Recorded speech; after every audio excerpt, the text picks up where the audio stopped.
que já tinha declinado no relógio de sol de Acais, corresponde então a 40 minutos, perfazendo assim então as 24 horas perdidas pelo cálculo do professor Totten. Se você ler 2 de Reis 20, do versículo 8 em diante, você vai ver lá, dizendo: qual será o sinal de que o Senhor Deus vai me curar e de que daqui a 3 dias eu poderei ir até o templo? Isaías respondeu então para o rei: o Senhor lhe dará um sinal para provar que vai cumprir sua promessa. O que você prefere? Que a sombra da escadaria avance 10 graus ou volte 10 graus? Então Ezequias respondeu: fazer a sombra avançar 10 graus é fácil. Eu quero que ela volte 10 graus.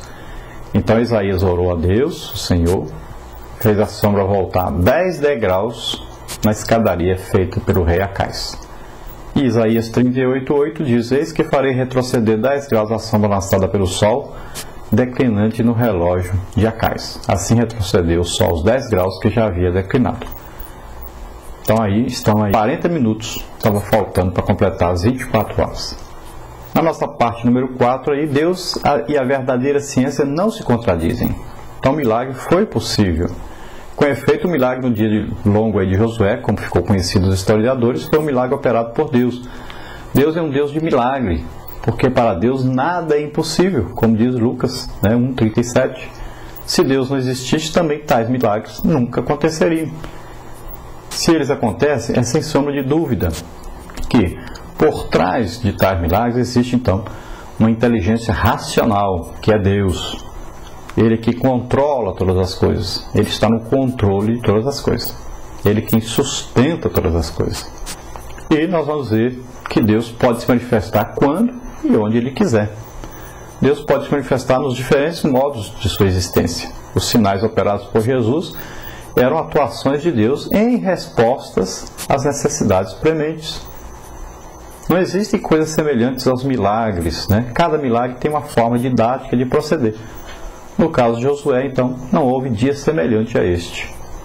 Nós vamos ver que quando Cristo descer para o vale do Armagedon, haverá manifestações parecidas, porém no outro prisma. Você pode ver Zacarias 14, Apocalipse 19. Então Zacarias lá diz: será um dia singular conhecido do Senhor. Não será nem dia e nem noite. Quando a tarde chegar, haverá luz. Então lá também haverá um dia longo, que está previsto com a chegada do Senhor. Apocalipse 19 diz que então vi um anjo em pé no sol, o qual clamou com grande voz a todas as aves que voavam pelo meio do céu: vinde e ajuntai-vos para a ceia do grande Deus. Então veja bem, um anjo em pé no sol, são manifestações de Deus, e Deus faz qualquer coisa da maneira dele. E numa parte 5 aí do nosso resumo, então nós podemos falar sobre o livro do reto, que a Bíblia cita aí dizendo que estão registradas nesse livro, então, essas coisas que aconteceram. Lá está perguntando, no versículo 13 aí, então, isso não está registrado no livro do reto? Então, além do registro bíblico feito por Josué, capítulo 10, versículo 13, o episódio está também escrito no livro do reto. Então, um livro este que vem citado aí nos seguintes passagens das Escrituras. Você pode ver mencionando esse livro em Números 21, 14, Josué 10, 13, 2 Samuel 1, 18 e talvez Êxodo 17, 14, que fala da vitória sobre Amaleque, tenha sido aí o princípio da formação dessa coletânea poética guerreira. Então, na passagem de Números 21, 14, ele encerra uma poesia em forma sofística contra Vaeb em Sufá e contra os ribeiros de Amon e contra a corrente dos ribeiros que se volta para a situação de Ar e se encosta aos termos de Moabe. Em 2 Samuel 1,18 se relaciona então com uma canção fúnebre, aludindo às bravuras dos mais ilustres guerreiros de Israel. Entre eles, Jonatas vem citado aí em primeiro lugar. Você veja então Êxodo 17, 14, que está escrito assim: então disse o Senhor a Moisés: escreve isto para a memória num livro e repete-o a Josué, porque riscarei totalmente a memória de Amaleque de debaixo dos céus. Então, Moisés já vinha registrando, que é a Bíblia, que é o Pentateuco, e parece que foi registrado também em um outro livro, entregue também para Josué, para que ele continuasse escrevendo. Por que em 2 livros diferentes? Porque se acontecesse alguma coisa com um, ou estragasse alguma coisa, precisasse ser corrigido ou arrumado, então tinha outro. Então sempre uma cópia importante, né? Assim como a Bíblia.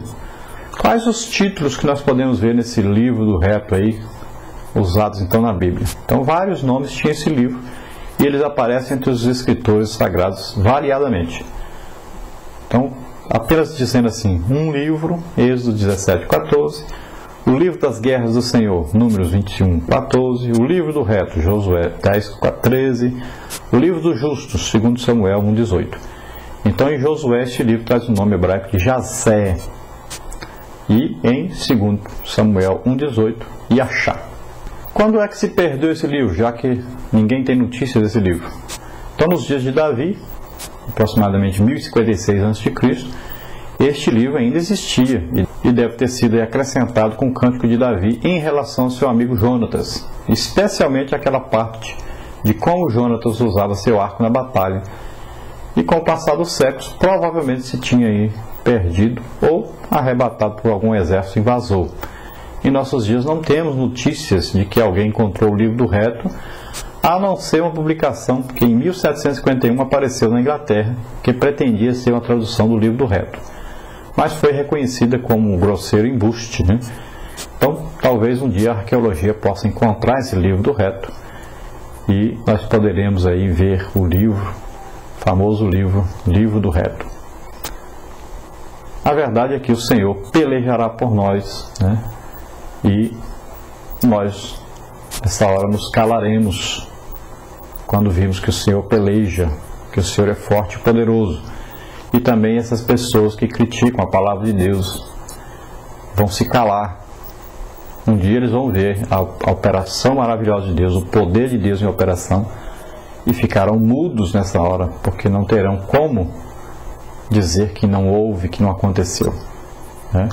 A verdade é essa, vamos acreditar realmente na palavra de Deus. Esta é a palavra de Deus, a Bíblia é a palavra de Deus, e nós temos que crer nessa palavra e temos que aceitar essa palavra no fundo do nosso coração, no nosso espírito, para que ela fique guardada e para que nossa fé cada dia aumente mais e nós possamos conhecer, prosseguir em conhecer o Senhor. Bom, o autor da nossa revista, pastor Elianai Cabral, dividiu então a lição da seguinte maneira: as vitórias de Israel ao sul da Palestina, Josué socorre os gibeonitas, Deus peleja a favor do seu povo. Depois, o dia mais longo da história, a discussão leviana dos críticos da Bíblia, o dia prolongado é um fato incontestável. Depois, as novas conquistas militares de Israel, o ânimo de Josué após a vitória com Gibeão, o Senhor dá a vitória a Josué contra os outros reis, e Josué destrói a coalizão dos reis inimigos. Então nós vamos agora para o nosso questionário, e esse questionário você encontra então lá no nosso site, que está aí o endereço embaixo, e também em outros sites onde nós colocamos nossos estudos, onde as pessoas permitem que nós coloquemos os nossos estudos. Então lá também você pode achar o nosso questionário semanal. Todas as quartas-feiras à tarde o questionário está pronto em nosso site e nesses sites também. E as respostas do questionário você encontra aqui. Vamos ver então primeiro o textuário. Para completar, o Senhor pelejará por vós e vos calareis. Então, segundo, para completar também, a verdade prática, é Deus que nos concede a vitória. É Ele quem nos livra das mãos dos nossos inimigos. Portanto, somente o Senhor é digno de todo louvor e de toda a glória. Nossa introdução, aí a pergunta número 3, que é também para completar. Deus se utiliza de meios naturais e sobrenaturais para dar vitória ao seu povo em suas lutas. Na número 4, aí a pergunta número 4, as vitórias de Israel ao sul da Palestina, que é a parte 1. Por que os 5 reis dos amorreus uniram-se numa confederação contra os gibeonitas? Porque estavam preocupados com o acordo de paz entre Israel e os moradores de Gibeão. Na pergunta número 5, o que fizeram os gibeonitas quando souberam do ataque dos reis dos amorreus contra eles? Então, reconhecendo o enorme risco que corriam, pediram socorro a Josué. sobe apressadamente a nós e livra-nos e ajuda-nos. Na pergunta número 6, o que demonstraram os gibeonitas nessa situação tão difícil? Demonstraram sabedoria, inteligência, porque lembraram-se da aliança, e uma autêntica fé em Deus. Acreditaram que Deus vencia então os exércitos que estavam atacando eles. Qual a resposta de Josué ao pedido de socorro dos gibeonitas? Pergunta 7. Então, foi imediata, reuniu seu exército e partiu em socorro de Gibeão. Número 8. O que disse o Senhor dos Exércitos a Josué quando partiu para ajudar os gibeonitas?